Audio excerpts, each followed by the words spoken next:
ಅದ್ಯಾವ ನಿಮ್ಮ ಸಂಶಯ ತೊಡಗಿದೆ ಅಂತ ಹೇಳ್ರಿ. ಯಾಕೆ ಈ ನಿಮ್ಮ ಸತಿ ಮುಂದೆ ಹೇಳುವುದಿಲ್ಲ? ಏನು ಮಾತನಾಡುತ್ತಿರು ಶಬರಿ?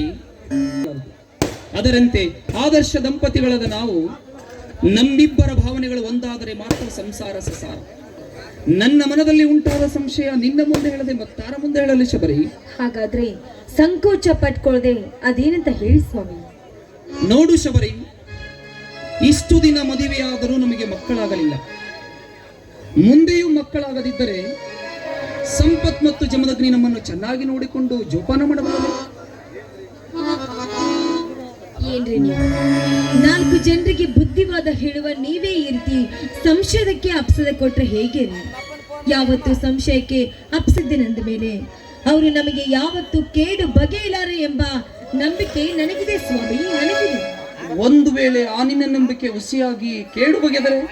ಸ್ವಾಮಿ, ತಾಯಿಯಾದವಳು 9 ತಿಂಗಳ ಮಗುವನ್ನ ತನ್ನ ಗರ್ಭದಲ್ಲಿ ಬಚ್ಚಿಟ್ಟುಕೊಂಡು ಬೆಳೆಸಿ ಮುಂದೆ ಮಗು ಹೆರಿಗೆ ಆದ ನಂತರ ತಾಯಿಯಾದವಳು ಮಗುವಿಗೆ ಹಾಲು ಉಣಿಸುವಾಗ ಮಗು ತಾಯಿಯ ತೊಡೆಯ ಮೇಲೆ ಮಲಮೂತ್ರ ವಿಸರ್ಜನೆ ಮಾಡಿದಾಗ ತಾಯಿಯಾದವಳು ತನ್ನ ತೊಡೆಯನ್ನೇ ಕತ್ತರಿಸಿ ಹಾಕ್ತಾಳು ಅಥವಾ ಮಗುವನ್ನೇ ಕೊಂದು ಹಾಕ್ತಾಳು. ಹಾಗೆ ನನ್ನ ಮೈದುನರನ್ನ ನನ್ನ ಹೊಟ್ಟೆಯಲ್ಲಿ ಹುಟ್ಟಿನ ಮಕ್ಕಳಿಗಿಂತ ಹೆಚ್ಚಾಗಿ ಜೋಪಾನ ಮಾಡಿದ್ದೀನಿ. ನಮ್ಮನ್ನ ಮುಂದೆ ರಕ್ಷಿಸುವ ಭಾರ ಅವರಿಗೆ ಬಿಟ್ಟಿದ್ದು ಸ್ವಾಮಿ, ಅವರಿಗೆ ಬಿಟ್ಟಿದ್ದು. ನೀನು ನಿಜವಾಗಿಯೂ ಧರ್ಮದೇವತೆ ಕಣೆ, ನೀನು ನಿಜವಾಗಿಯೂ ಧರ್ಮದೇವತೆ. ಎಲ್ಲಿ ಬಿಡಿ ಸ್ವಾಮಿ, ನನ್ನನ್ನ ಇಷ್ಟೊಂದು ಹೊಗಳಿ ಹೊಣ್ಣ ಶೂಲಕ್ಕೇರಿಸಬೇಡಿ. ಅಷ್ಟೊಂದು ದೊಡ್ಡ ಗುಣದವಳು ನಾನಲ್ಲ.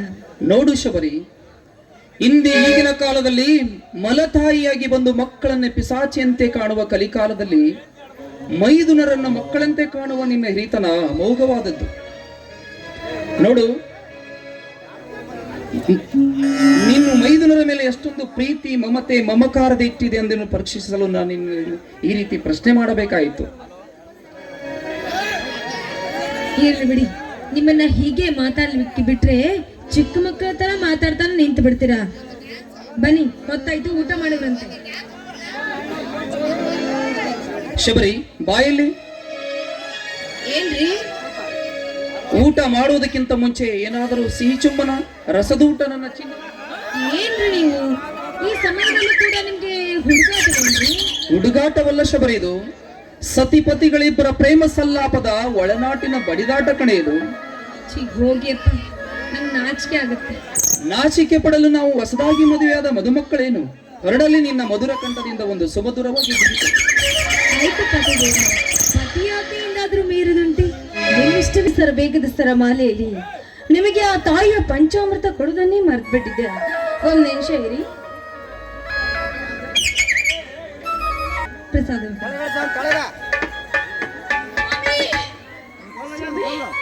ಇದೇನ್ರಿ ನಿಮ್ಮ ಕೈಯಲ್ಲೆಲ್ಲ ರಕ್ತ? ಏನಾಯ್ತು ಸ್ವಾಮಿ? ಗಾಬರಿಯಾಗಬೇಡ ಶಬರಿ, ಗಾಬರಿಯಾಗಬೇಡ. ಇದು ನಮ್ಮಂತ ಬಡ ರೈತರಿಗೆ ದೇವರು ಕೊಟ್ಟ ಬಹುಮಾನ. ದೈವ ತಂದ ದುರಂತ ಕಣೆ ಇದು, ದೈವ ತಂದ ದುರಂತ. ಈ ರೀತಿ ಸುತ್ತಿ ಬೆಳೆಸಿ ಮಾತಾಡಿ ಅಶಿಕ್ಷಿತಳಾದ ನನಗೆ ಹೊಳೆಯುವುದಿಲ್ಲ. ಅದು ಏನು ಅಂತ ಸ್ವಲ್ಪ ಬೆಳೆಸಿ ಹೇಳಿದ್ರೆ ತಾನೇ ನನ್ಗೆ ಅರ್ಥ ಆಗೋದು. ಹೇಳಿ ಸ್ವಾಮಿ, ಹೇಳಿ.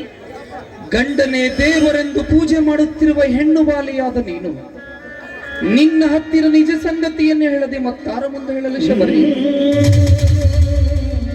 ನಮ್ಮ ಮೇಲಿನ ದ್ವೇಷಕ್ಕಾಗಿ ಆ ದೇಸಾಯಿ ಗೌಡ ತನ್ನ ಹಾಳುಗಳನ್ನ ಕರೆಸಿ ತುಂಬಿ ನಿಂತ ವರಲಕ್ಷ್ಮಿ ಹತ್ತಿ ಬೆಳೆಯನ್ನ ನಾಶ ಮಾಡಿದ್ದಾನೆ ಶಬರಿ, ನಾಶ ಮಾಡಿದ್ದಾನೆ. ಅಯ್ಯೋ ಶಿವ ಶಿವ, ದೇವ್ರೆ, ನಾವ್ ಯಾವ ತಪ್ಪು ಮಾಡಿದೀವಂತ ನಮಗೆ ಈ ರೀತಿ ಎಡಬಿಡದೆ ಕಾಡುತ್ತಿರುವೆ. ಹೇಳು ದೇವ, ನಾವ್ ಯಾವ ತಪ್ಪು ಮಾಡ್ತೀವಿ ಅಂತ ನಮಗೆ ಈ ರೀತಿ ಶಿಕ್ಷೆ ಕೊಡ್ತಾ ಇದೆಯಾ? ಹೇಳು ದೇವ್ರೆ, ಹೇಳು. ಕಣ್ಣೀರಿನ ಸರಮಾಲೆಯನ್ನು ನಮ್ಮಂತ ಬಡ ರೈತರು ಸುರಿಸುವ ಕಣ್ಣೀರಿನ ಸಾಗರಕ್ಕೆ ಸೋತು ಶರಣಾಗಲಾರನು ಆ ನಿನ್ನ ದೇವರು. ಶ್ರೀಮಂತರು ಸುರಿಸುವ ಹಣದ ಸಾಗರಕ್ಕೆ ಸೋತು ಶರಣಾಗುತ್ತಾನೆ ಆ ನಿನ್ನ ಕಲ್ಲು ದೇವರು. ಸ್ವಾಮಿ, ಆ ದೇಸಾಯಿಗೌಡ ಮಾಡಿದ ಅನ್ಯಾಯಕ್ಕೆ ನಾವು ದೇವರನ್ನ ನಿಂದಿಸಿ ಮಾತಾಡಿದ್ರೆ ಪ್ರಯೋಜನವಿಲ್ಲ ಸ್ವಾಮಿ, ಪ್ರಯೋಜನವಿಲ್ಲ. ನೀವು ಸ್ವಲ್ಪ ಸಮಾಧಾನ ಮಾಡಿಕೊಳ್ಳಿ ಸ್ವಾಮಿ, ಸಮಾಧಾನ ಮಾಡಿಕೊಳ್ಳಿ. ಹೇಗೆ ಸಮಾಧಾನ ಮಾಡಿಕೊಳ್ಳಲಿ ಶಬರಿ, ಹೇಗೆ ಸಮಾಧಾನ ಮಾಡಿಕೊಳ್ಳಲಿ? ಈ ಸಲ ಬರುವ ಹತ್ತಿ ಬೆಳೆಯಲ್ಲಿ ನನ್ನ ತಮ್ಮ ಜಮದಗ್ನಿನ ಮದುವೆ ಮಾಡಿದರಾಯ್ತು.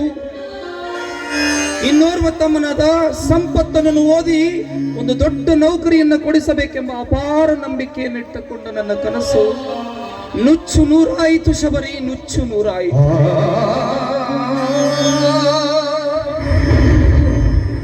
ಇರ್ಲಿ ಬಿಡಿ ಸ್ವಾಮಿ, ಎಲ್ಲವೂ ದೈವ ವಿಚಾರ ಹಾಗೆ ಆಗುತ್ತೆ. ಮೈದುಂಡ್ರು ಬರುವ ಹೊತ್ತಾಯ್ತು, ನಾನು ಹೋಗಿ ಅಡಿಗೆ ಸಿದ್ಧತೆ ಮಾಡ್ತೀನಿ. ಎಲ್ಲರೂ ಸರಿ ಊಟ ಮಾಡುವಂತೆ. ಸತಿ, ಶಬರಿ, ಬಾ ಸೋದರ, ಈಗ ಬಂದೆಯ? ಹೌದಣ್ಣ, ಇದೇ ಕೂಡಲ ಸಂಗಮ ಬಸ್ಸಿಗೆ ಬಂದಲ್ಲ. ಬಾರಪ್ಪ ಮೈದುನ, ಪರೀಕ್ಷೆ ಚೆನ್ನಾಗಿ ಬರೆದಿದ್ದಾನೆ? ಹತ್ತಿಗೆ ಈ ಹುಲಿಗಮ್ಮ ತಾಯಿ ಚಿನ್ನಾಪುರ ಗ್ರಾಮಕ್ಕೆ ಹೋಗುವಾಗ ನಾನು ಪರೀಕ್ಷೆಯನ್ನು ಬರೆದಿದ್ದೆ. ಆ ತಾಯಿ 1 ತಿಂಗಳ ಒಳಗಾಗಿ ಈ ತನ್ನ ಸ್ಥಾನಕ್ಕೆ ಬರೋದ್ರೊಳಗೆ ರಿಸಲ್ಟ್ ಕೂಡ ಬಂದಿದೆ. ರಿಸಲ್ಟ್ ಕೂಡ ಚೆನ್ನಾಗಿದೆ.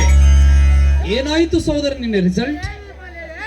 ದೇವತಾ ಪುರುಷನಂತ ನಿನ್ನಂತ ಅಣ್ಣ, ಧರ್ಮ ದೇವತೆಯಂತ ನನ್ನ ಅತ್ತಿಗೆ, ನಿಮ್ಮಿಬ್ಬರ ಶ್ರಮದಿಂದ ಇಂದಿನ ರಿಸಲ್ಟಿನಂತೆ ಈ ಸಲವು ಧಾರವಾಡ ಯೂನಿವರ್ಸಿಟಿ ಕಾಲೇಜಿಗೆ ಪ್ರಥಮ ಸ್ಥಾನ ಪಡೆದು ಟಿಸಿಎಚ್ ಮುಗಿಸಿ ಶಿಕ್ಷಕನಾಗುವ ಎಲ್ಲ ಅರ್ಹತೆ ಪಡೆದು ಶಿವ ಪಾರ್ವತಿಯಂತೆ ಬರೀತೇವೆ.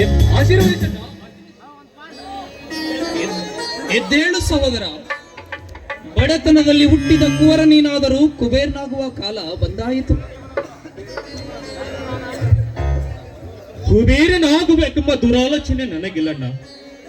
ಕೂಲಿ ನಾಲಿ ಮಾಡಿ ಬದುಕುತ್ತಿರುವ ತೊಂಡಾಳ ಗ್ರಾಮದಲ್ಲಿ 4 ಬಡ ಮಕ್ಕಳಿಗೆ ವಿದ್ಯಾಭ್ಯಾಸ ಕಲಿಸಿ ಆಶೀರ್ವಾದದ ಆರೈಕೆವೇ ನನಗೆ ಸಿರಿ ಸಂಪತ್ತು, ಸಿರಿ ಸಂಪತ್ತು.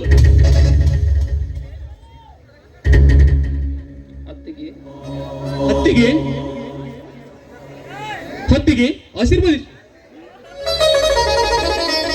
ಎದ್ದೇಳಪ್ಪ ಮೈದುನ, ನೀನಾಡುವ ಒಂದೊಂದು ನುಡಿಯನ್ನ ಕೇಳ್ತಾ ಇದ್ರೆ ನಿನ್ನನ್ನ ಇಲ್ಲಿವರೆಗೂ ಕಲಿಸಿದ್ದಕ್ಕೆ ನಮ್ಮ ಜನ್ಮ ಸಾರ್ಥಕವಾಯಿತು ಮೈದುನ. ನನಗೆ ಹೆಮ್ಮೆ ಅನಿಸ್ತಾ ಇದೆ. ಇರಲಿ ಅತ್ತಿಗೆ, ಹಣ್ಣನ ಮುಖ ಯಾಕೋ ಕಪ್ಪಾಗಿದೆ.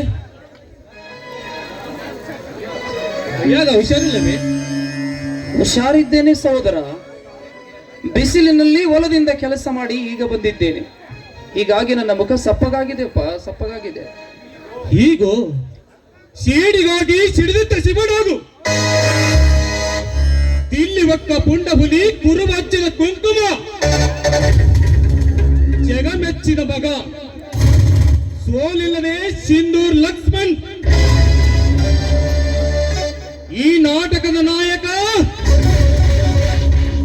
ನನ್ನನ್ನ ಜಮದಗ್ನಿ,